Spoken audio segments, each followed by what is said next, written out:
الأسواق، المغرب 85 عالميا، وتونس 90 عالميا، والجزائر 102 عالميا. إذا البنية التحتية والوجه الأسواق المغرب أفضل. جودة البنية التحتية المغرب 42 عالميا، تونس 86 عالميا، الجزائر 97 عالميا. الرجل يكذب. البنية التحتية السياحية المغرب 39 عالميا، وتونس 69 عالميا، الجزائر 137 عالميا. إذا مسألة الجزائر أفضل.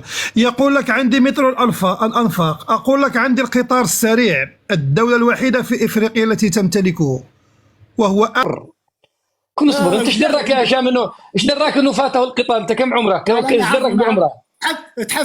تحثوا عليه مغاربه. انا عارفه تحسسوا عليه والله. ايه صلي على رسول الله. اسمعني، انا اعرف ولد العاصمه. قسما بالله العظيم لو يطلع بصورته يشدين طابور عليه الجزائريات عشان يزوجينها. ما شاء الله. والله وسيم و20. الرجل لم يبلغ 30 على فكره. ما نتكلموا على البنيه التحتيه في الجزائر. افضل بنيه تحتيه في دول شمال افريقيا من حيث طرقات ووسائل النقل. الجزائر الدوله الوحيده اللي في شمال افريقيا تملك مترو انفاق. الجزائر الدوله الوحيده في شمال افريقيا التي تمتلك 7 مدن أو 8 مدن ترام وسيلة نقل. الجزائر الدولة الوحيدة في شمال إفريقيا التي تحتوي على تيليفريك في 5 مدن. الجزائر الدولة الوحيدة في شمال إفريقيا هشام هو اخرط وين بغيتي بس حب والله حقائق والله بني نخرط والله العلي العظيم والله اخرط وين بغيتي يا اخي بس الجزائر في دول شمال افريقيا من تمتلك مترو الانفاق. الجزائر فقط. في دول شمال افريقيا من تمتلك اكثر مدن تمتلك الترام. الجزائر 8 مدن. تونس المغرب ومصر يمتلكون المترو الانفاق. اخي العزيز انت تخرط علينا. ما اخي العزيز لسنا اغبياء. اصبر يا اخي العزيز، لكن انت حاول تجاوب على سؤالي، لكن انت هزتنا المجال الاخر. اخي العزيز سؤال اخي اسعد الشرعي كان واضح عليك، انت جاوبت السؤال. انا لحظه دوك الا قال لك المغاربه بلي عندنا مترو انفاق مزي كمل على المواصلات وسائل النقل. الا قال لك مغاربه عندنا مترو انفاق انا دوك ننسحب من هنا ننسحب. الا قال لك عندنا مترو انفاق انا ننسحب. ما عندهم انا اقول لك ما عندهم. ما عندكم مترو انفاق. انا جيبوا لا لحظه يا شباب يا اخوان. أجيبه. لا ليس مترو أنفاق لأن فرنسا لأن فرنسا لم تنشئ لنا مترو أنفاق مثل ما حصل في الجزائر. بعد أن تكمل. أنه أنشأ مترو أنفاق بعد خروج فرنسا. ما تقاطعنيش لحظة يا ولد العاصمة لو سمحت بلع المايك. يا أخي بلع المايك يا ولد العاصمة. بلع المايك بلع المايك خلي الناس تتكلم. يا هشام هو يقول لك أن المترو الأنفاق كانت فرنسية بنوها قبل الاستقلال كذبا. مترو أنفاق لهنايا في عهد بوتفليقة 2010 وجي لهنايا مترو أنفاق ما كاش كاين. ما تكذبش ما تغطيش. هذه واضحة. اوكي كي ما عندكش حاجه احنا نقولوا ان شاء الله بربي الشعب المغربي يكون عنده مترو انفاق. احنا نتمناو الشعوب العربيه وشمال افريقيا يكونوا فينا تطور وكاين. احنا ماناش حسادين. اوكي لا علينا وسائل النقل. احنا اكثر دوله في شمال افريقيا عندنا مطارات. تاريخ السيارة سؤال واسمح لي نقص عليك سؤال. اعطيني ما يعادل في الجزائر يا حكيم عفوا يا حكيم وانا ندي الدور تاعي يا حكيم ايوه للامانه الرجل لا يقاطعكم ومن حقه ان ياخذ حقه. حكيم ولد العاصمه بلعوا المايكات تماما الى ان يكمل الاخ هذا. وانت جاي لك ابو كرم، انت جاي لك ولد العاصمه بعده مباشره. وانت يا حكيم اذا عندك شيء، ثم الروكان والتلمسانيه وربما نختم اللايف anyway. المكبسين عدسوا كبسوا دعسوا يا جماعه هكذا. باقي نصف مليون. كمل كمل. نهضروا على وسائل النقل بزاف، وسائل النقل مانيش نهضر لك على، ما نفهمش في الاقتصاد بزاف انايا، نهضر لك على البنيه التحتيه اللي نعيشها انايا في الجزائر. نهضروا على غزه. غزه عندها اقل من شهرين وفد جزائري زار مستشفيات غزه، وشاهدناه في الجزيره وفي القنوات الجزائريه وفي الجزيره، وتحدث الوفد الجزائري الطبي اللي تخلل غزه من مصر الى غزه. راك معايا؟ هذا بتعرف باللي دعم شعبي ودعم الحكومه الجزائريه.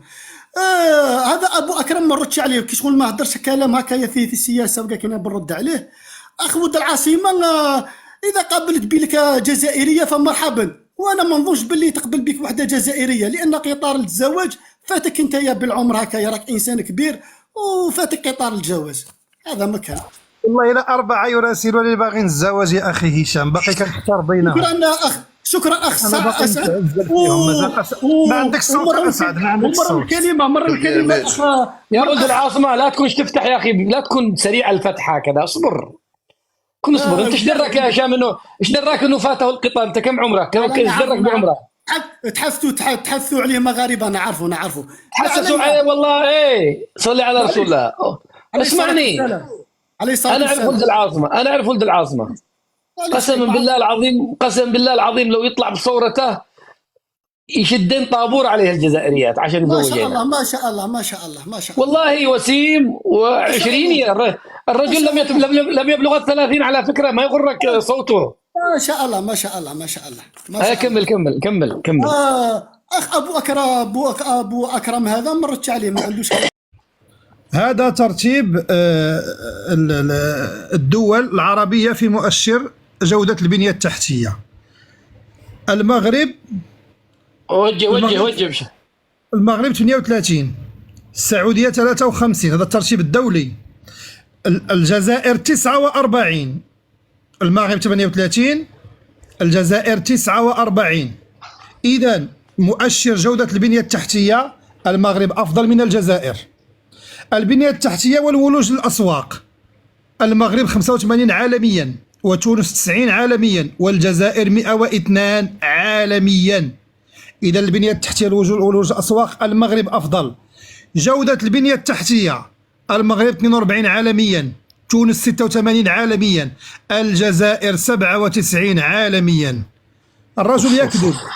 البنية التحتية السياحية المغرب 39 عالميا، وتونس 69 عالميا، الجزائر 137 عالميا.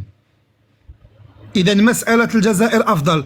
يقول لك عندي مترو الأنفاق، أقول لك عندي القطار السريع، الدولة الوحيدة في إفريقيا التي تمتلكه، وهو آخر مظاهر الحداثة في النقل.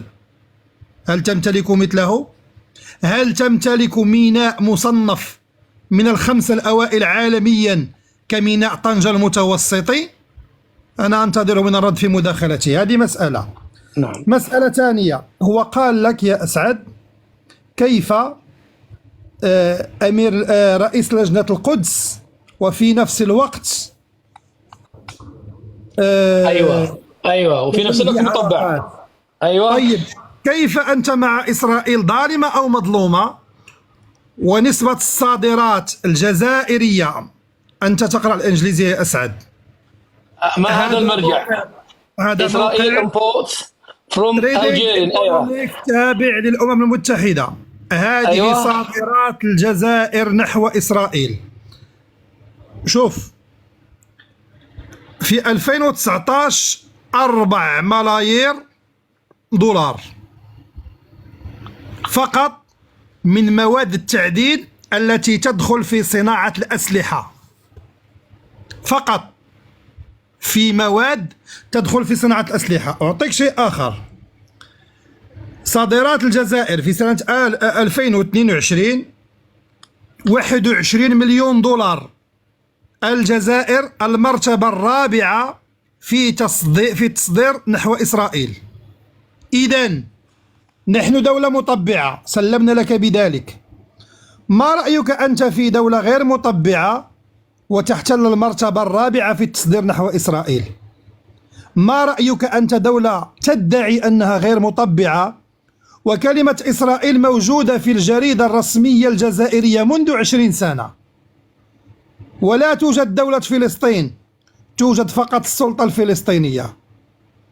أنت تدعي بأنك ضد المطبعين وتمنح أبو مازن الملايير، أبو مازن الذي يلعنه الفلسطينيين قبل غيرهم، الذي يعمل حارس للكيان الصهيوني، والذي يتعاون أمنيا واقتصاديا وسياسيا، ينام في نفس السرير مع نتنياهو، وتأتي أنت لتتكلم على الدعم الجزائري للقضية الفلسطينية. أما تستحي؟ قلت بأنكم دعمتم غزة بالمستشفيات، أنا أتحداك أن تأتيني بمستشفى واحد. مع العلم يوجد مستشفى الحسن الثاني في غزة، يوجد جامعة الحسن الثاني في غزة.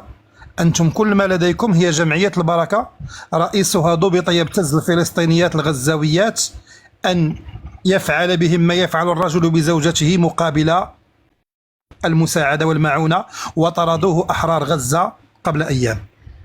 ألا تستحي من نفسك؟ هذه نقطة أخرى. قال هذا هشام في اللايف السابق، والذي لم تمنحنا يا أسعد فرصة للرد فيه، بأن المغرب هو الذي يرسل القنب الهندي نحو ليبيا وليس الجزائر، أن المغرب من يصدره. أنا أقول لك بأن الجزائر تصنف ثالث دولة من حيث استهلاك القنب الهندي والكوكايين في إفريقيا. أنا أقول لك أن الجزائر دولة منتجة، بل هي أول دولة عربية إسلامية إفريقية من تقنن استعمال جميع أنواع المخدرات بما فيها القنب الهندي والحشيش والأفيون بقانون تنظيمي موجود في الجريدة الرسمية الجزائرية. أول دولة إسلامية تقنن استعمال الحشيش والأفيون والماريخوانا هي الجزائر. هي من أسعد استغربت المرة الفارطة حين قيل لك أن المسألة في ليبيا بالأطنان.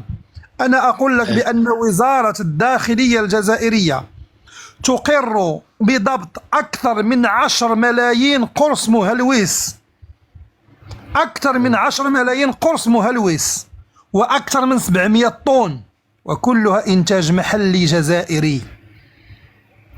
إذا المرة القادمة لا يزيد عنا بالأكاذيب. القنب الهندي ينتج في الجزائر ويصدر من الجزائر ويدخل إلى ليبيا وتونس وموريتانيا والنيجر ومالي وبوركينا فاسو، بل هو مشمول بالحماية القانونية من قبل النظام الجزائري. وأكبر تجار المخدرات في الجزائر هم القائمين على تسيير الشأن العسكري، ولا أقل من ذلك ضبط ابن تبون، وهو يحاول إدخال الأطنان من الكوكايين إلى الجزائر قادمة من كولومبيا حتى ننهي هذه المسألة. أما حول نقاش عمي تبون وخطابه البلواني، من حق كل العالم أن يتكلم عنه، ومن حق كل العالم أن يناقشه، لأن العالم كله اليوم يعلم بأن هذه الدولة الوظيفية دورها هو الضحك على الدقون، هو المتاجرة بقضايا الشعوب. أنتم مع الظالمة أو مظلومة، والله لو كانت إسرائيل على حدودكم سنفعل وسنفعل.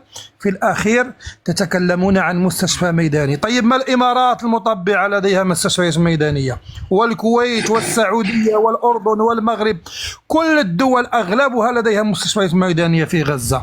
بعد 10 أشهر لا مسيرات ولا مسيرة واحدة تجوب شوارع الجزائر دفاعا عن فلسطين ووقفة مع طوفان الأقصى. لم يفعلوا شيء. لن تجد بيان واحد للخارجية الجزائرية تقول أنها مع حماس وأنها مع المقاومة أبدا. كل كلام غوغائي، كل متاجرة. والآن جاءت الانتخابات، المتاجرة بقضية الغزاويين والقضية الفلسطينية، والمتاجرة بالصحراء الغربية المغربية التي لا زال النظام العجوز الهرم يحلم بأن يصلها يوما. هذا كل ما في خطاب عمي تبون. لم يقدم جديد أبدا. طيب. الكذب والخريط لا غير. طيب. هذه. تفضل أخي سعد. بقي الزواج، ناوي يتزوج ولا بطلت؟ لا، أنا عندي 4 عروض و4 أخوات من الجزائر، لكني ما زلت يعني أفكر جيدا هل أتزوج بها جزائرية أم لا. مع العلم أغلبهم يقولون لي أسعد بأن هؤلاء الذين يتكلمون عنكم في سوء لا يمثلون الجزائر ويتبرؤون منهم.